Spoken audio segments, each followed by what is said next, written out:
This podcast is brought to you by Sci-Fi, the world leader in psychology fitness training. Sci-Fi is scientifically proven to help you optimize your physical, mental, and emotional performance through functional training of your brain, body, and breath. For the first time, have your own clinical psychologist, personal trainer, life coach, breathwork teacher, and mediation instructor all in one. Instead of having to wait months or even years for results, you get them in 75 minutes or less. That's the Sci-Fi difference. Rewire your brain, retrain your body, and refocus your breath. Learn more at psyfi.nyc.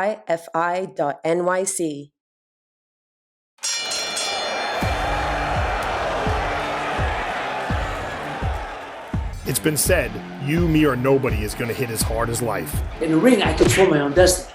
Absolutely. I win, I lose. It's in my hands. But it ain't about how hard you hit. It's about how hard you can get hit and keep moving forward. I face life head on, but I've learned to welcome the challenges even in the ring. From the boxing side of it, every time we fall, we get back up.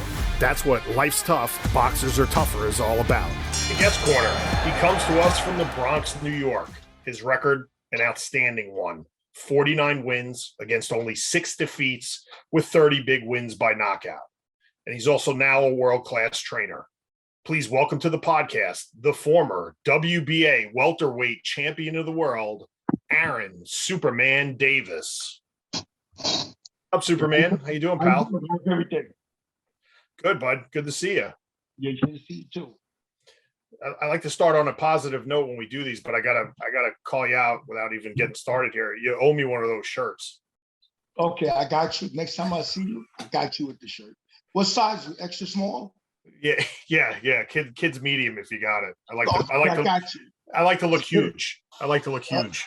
I get you a double X's. Yeah, needed. That's perfect. All right. So how you doing? How you feeling, man? What's going on? I'm all right. Just coming back from the gym, training a couple of fighters, Nice. How's the knee? No, it's getting better. It's getting a lot better. The last 2 weeks, it finally started getting better. Yeah, I got to see when we were at the fights when they were at St. John's University. You look great. You look like you were moving around a lot better, so I'm real happy for you. Yeah, thank you. Thank you very much. Cool. You getting any sleep with the baby or what? Yeah. No, she sleeps good. That's good. I sleep all the way through. She sleeps good. Yeah, good stuff. So the gym's good. You're treating you good over there. Gym is coming along good. We got a lot. We got a couple of fighters from my gym into the finals of the tournament that took over the ringmasters that took over the Golden Gloves. We got a few champions in there. We're doing pretty well. Awesome. That's great news. I mean, a couple of guys that's going to the finals, which I believe they'll win. Oh, that's awesome. Well, tell us their names so that way, our listeners can keep an eye out for them. His name is Jay. Then we got Jay, and we got another guy.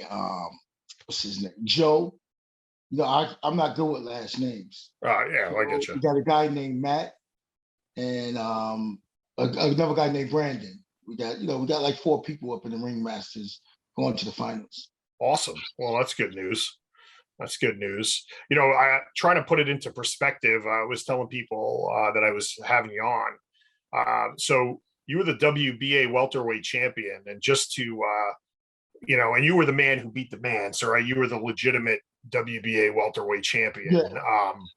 But just to put that into perspective for some of our listeners, a couple guys, a few names you might know that held that belt, right? So Sugar Ray Robinson, Henry Armstrong, Sugar Ray Leonard, Marty Servo, who's a New York legend, probably not known by a lot of people, but a New York legend. And of course, more recently, Floyd Mayweather, Miguel Cotto, and the current champ, who I happen to think is the best fighter in the world today, Errol Spence Jr. So no small accomplishment. Pretty awesome, my friend. Yes, yeah. You're right about that. And I think the same thing about Errol Spence. I don't think anybody's going to beat him. Yeah.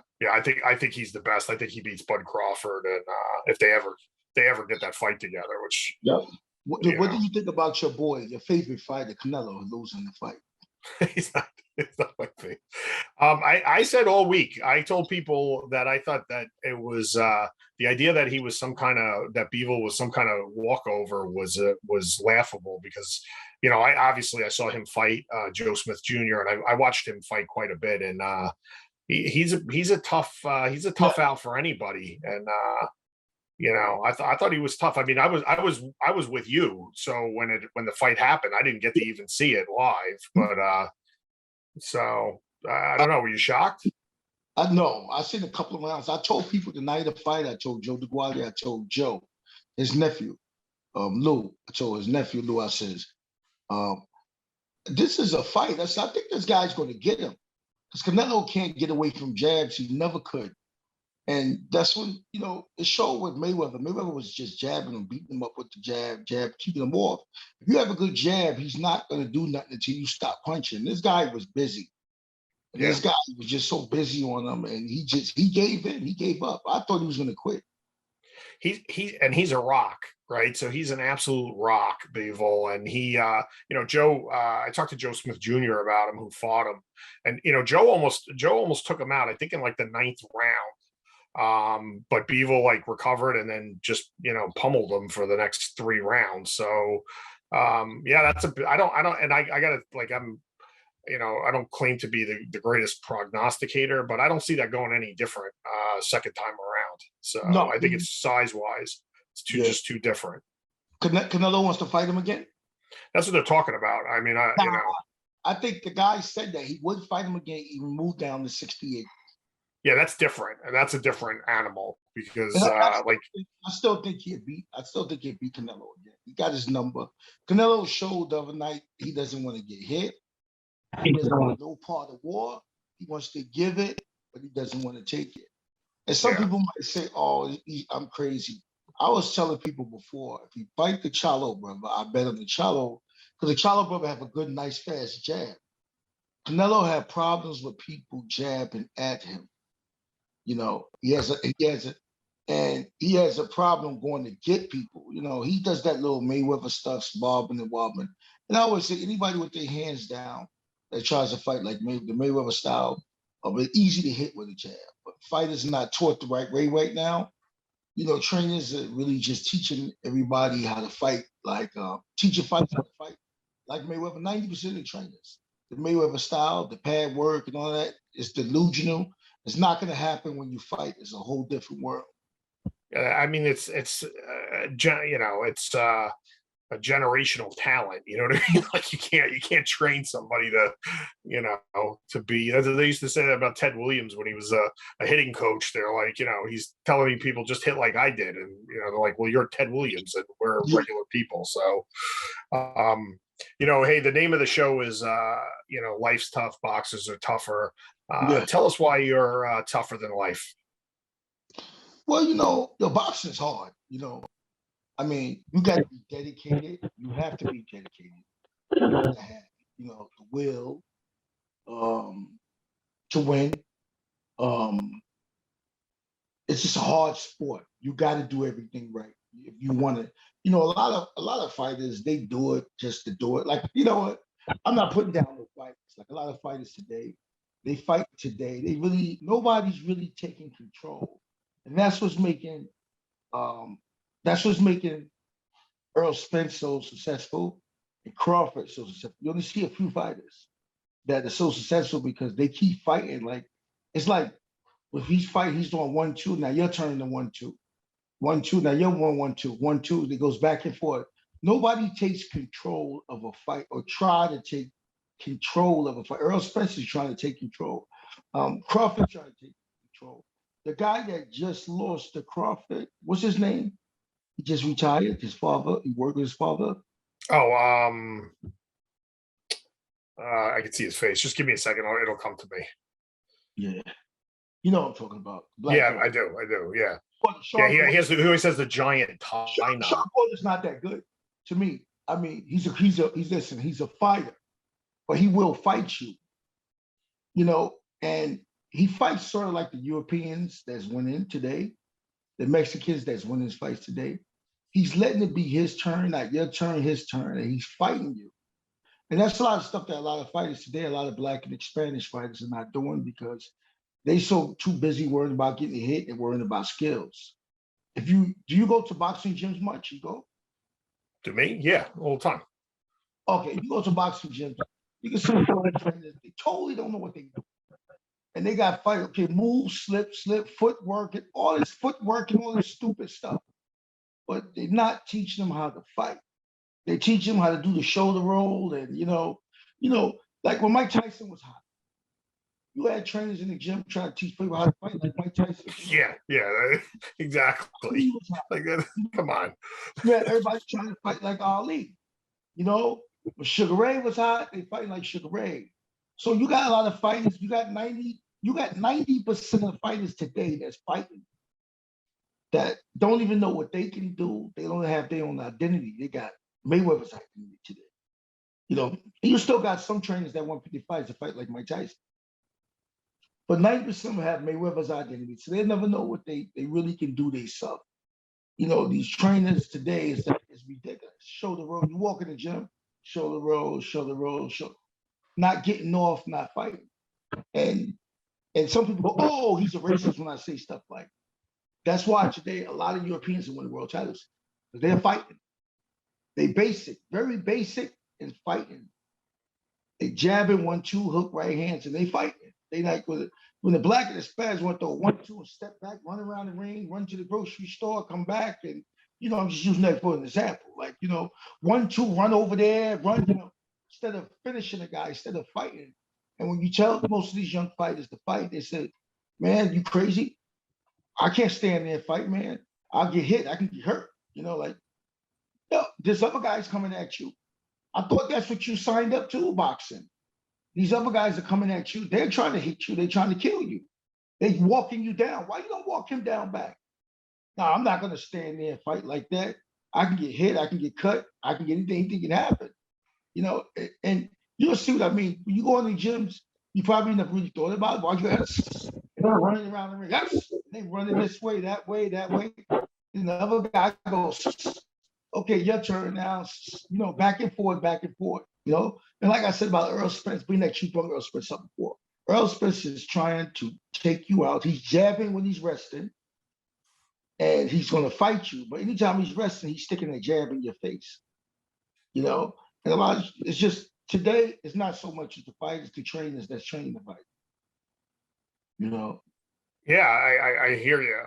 Talk to us about how it's I know how what a I know from the outside, obviously I don't know from the experience, but tell us what a tough life it is and how you had to overcome that and what you do to stay, successful, because you had a very successful career. Yeah, well, it's like you can't have the regular person's life. You got to work out. You got to, you might be in camp for months. You're going to miss Christmas, holidays with from your family, New Year's, Christmas, birthdays, it's about staying focused and staying dedicated. You can't have the regular life, like really can't have sex, really. You shouldn't have for at least 4 weeks, 5 weeks, 6 weeks before a fight, You got some fighters who say, "Oh, I do it all the time. It makes me go, okay, let's relax. Yeah, okay. You hit on the chin and you fall out, that's why too. But when you're away from your family, away from your kids, and you get involved into other stuff while you're out there, you like, you're away from your family, away from your kids, you might fool around with other women, or it's just, boxing is just a hard sport, It's not like they wasn't paying me like they're paying the fighters today. No, of course. These fighters today, man, these guys, they making money and they don't even have to fight, but God bless them. I'm happy they're finally paying the fighters, these promoters, a lot of promoters, they paying fighters what they're supposed to get now. That's good. But, we used to have to fight a war. For you to be on ESPN, you had to fight. It was a war just to be on ESPN, It was like being on Showtime and HBO back in the days. But now, they just putting fights on that it's like wrestling. Today it's just so different. It's like WWF. You know when the fight's on. You know who's going to win automatically. like a lot of Canelo fights. Like, you know who's gonna win. Like some of these guys had no business in the ring with him, you know. And but I had to fight, and I knew that when I was coming up, just before internet came out, and when I retired, internet probably came out like about 3-4 years before I retired. So boxing, there was a boxing rec, but you had to. It wasn't like today. You can go on BoxRec and say, "Let me see who this guy fought this week and that week." No, it was a book. It was a book that came out once a year.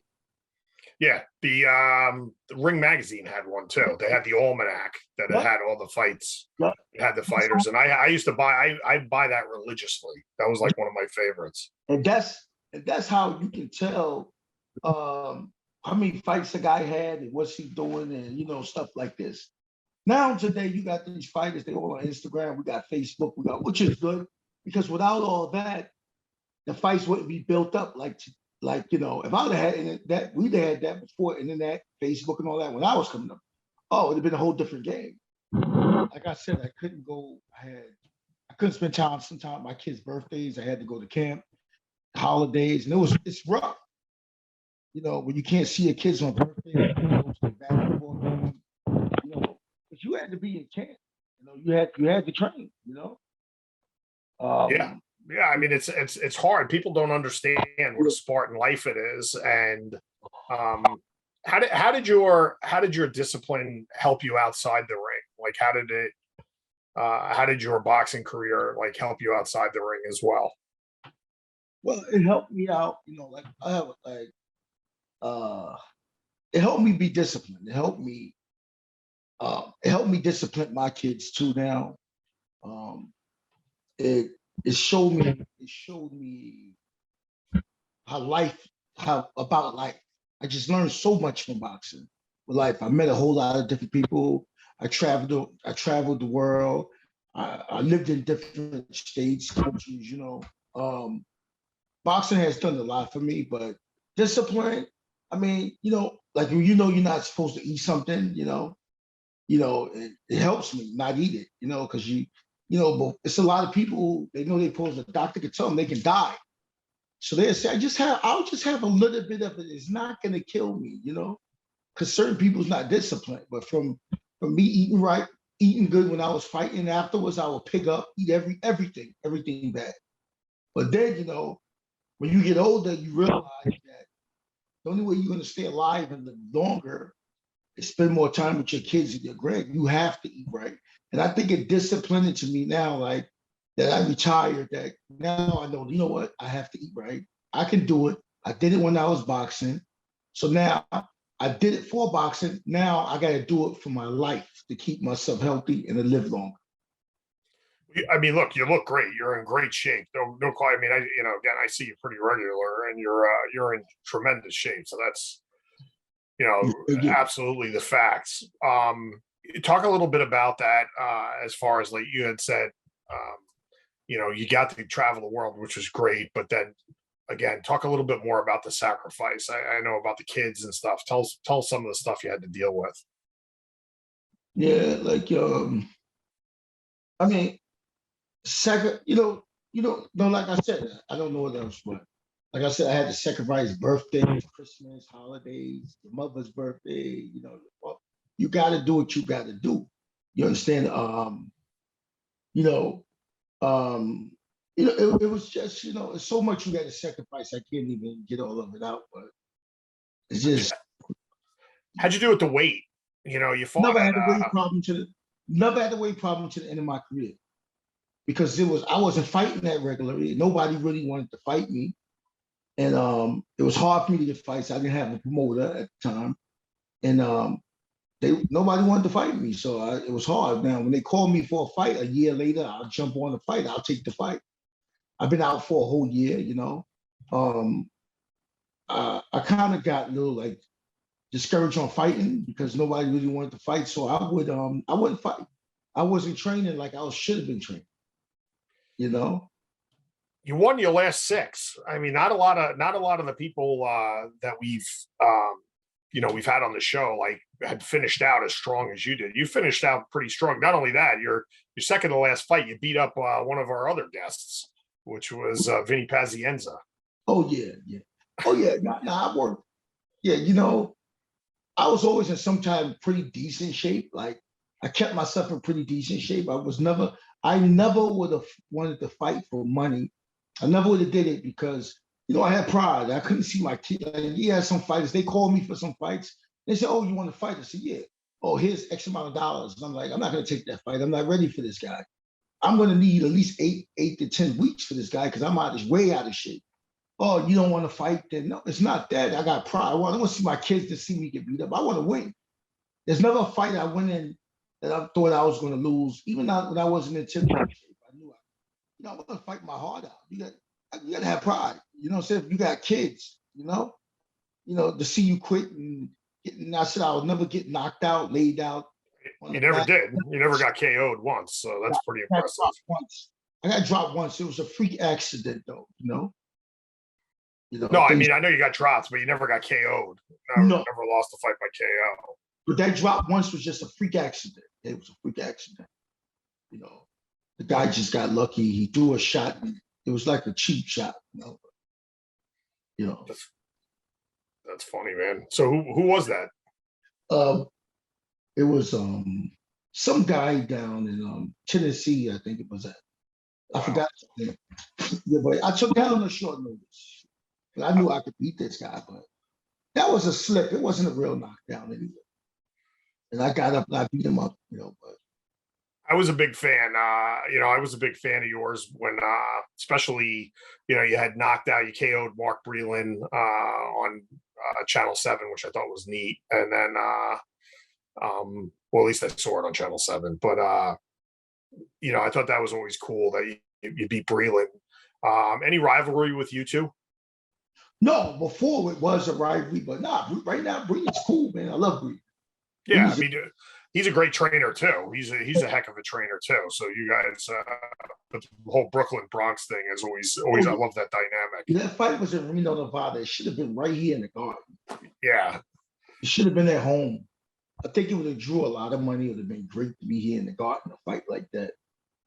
Yeah, that was that was unbelievable. And then I'm still to this day, I was bent about the Taylor fight. I thought. I mean, don't get me wrong. It wasn't. I thought it was close. I don't think it was a robbery, but I thought you did enough to beat him. But they just. I couldn't stand Taylor. So I'm like totally.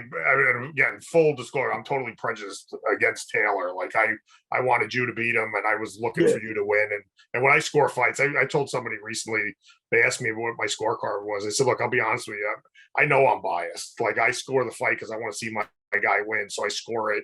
And if I think he lost, I'll say he lost. But I thought you did enough to beat him, and I just think that he was HBO. Just love that guy. So just gave him a lot of money. Yeah. He had taken that Taylor. He had taken the Chavez loss. So that was they were pretty upset about that, and because it was like literally snatched. Victory from the jaws of defeat. So pretty impressive. Well. Listen, I don't think there's any question. Everybody knows you're a tough guy, and you've proven to us that you're tougher than life, especially with your discipline, how you were able to do it. Something on the program we like to do, we call it the Fast Five. We ask you some 5 random questions. Just want to get your take. Just give us your best answer. All right? You ready? Okay. Yeah. All right. Tell us your favorite boxing movie. Rocky 1. Nice. That's a good one. That's a popular one. That was a great movie. What was your favorite scene in it? When he runs up the stairs and he's jumping up, and he's running up there, he's getting ready for his fight. Yeah, it just seems like he was such a real fighter because he's up there and you hungry. When you hungry like that and you up on that hill, he's giving all he got. He's like, yeah. And that's what got me. That's what sold me. That was pretty awesome. Tell us your funniest Joe DeGuardia story. The funniest, let me see, do I have a funny Joe DeGuardia story? Damn, I can't really, I don't really have, sorry about All right, no problem. No Not problem. that I can remember right now. Maybe they come back. We're gonna, well, if you do, we'll think of it if you do. All right, so you go to a party. Say you go to a party. You walk in. What's the first song you're putting on when you go to a party? When I go to a party, the first song that I put on. Well, back then, I was into like a DMX guy. Oh, nice. All right, cool. All right, cool. That's a good one. Anyone that you wish you could have faced but you didn't? Chavez. Julio Cesar Chavez. Yeah. Make that fight, but it didn't get me. Yeah, he was tough. I gotta tell you, he was. I don't think he gets the credit he deserves. He was a legit tough guy, and that you versus him would have been great. He was tough, but the thing about him, he got hit too much. Yeah, but he got hit by Mildred. Like Style make fights. Mildred really couldn't punch, but I think if he got hit a lot, like the way I was sitting him, I think I would have got him out of it because I could crack. He just got hit too much. Yeah, tough guy. I would have liked to have seen that. That would have been a good one. All right, tell what's your favorite restaurant? What's the name of this place? It's a Italian restaurant on by Morris Park. Oh, nice. Yeah, I forgot the name of it. Damn. Yeah, they would have liked that. You would have got free, but they would have been happy. You could have gotten a free appetizer or something, giving them free publicity. The funniest story I got to say about me and Joe DeGuardi, one time I fought this guy, the guy in Louisiana, the guy who dropped me. He dropped me. And I'm in the car and went back. I'm like, yo, I got this shit. Yo, I have this shit. And he's like, well, see, I got to use the, yo.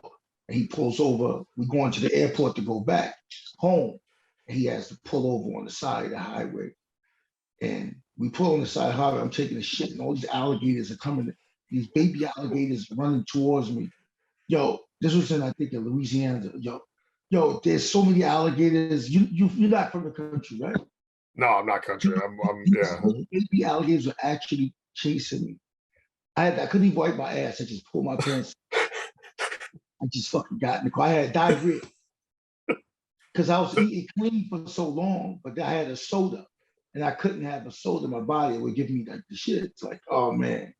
Yo, I had to run to the car. What did DeGuardi say? They were laughing. Oh my God, that's the alligators. Yeah, baby. He's going to be a guest at some point, and I'm definitely going to bring that up. That's going to be in his Fast Five. I wonder if you remember that. Yeah. Oh, he'll remember. Trust me, nobody's forget. Let me tell you something. Nobody's going to forget that story, my friend. All right. Well, great stuff. I can't thank you enough, Aaron Davis. Hey, where can we find you on social media? You can find me on. I got up my Facebook. You can do it by email, aarondavisbox67@gmail.com. That's AARONDAVISBOX@yahoo.com. You can find a lot of stuff I have up there on my Facebook account. Awesome. And hey, listen, man, will I see you at I'm sure I'll see you in June, right? At one of the shows. Lou's fighting that day, Lou. Oh, nice. LJ.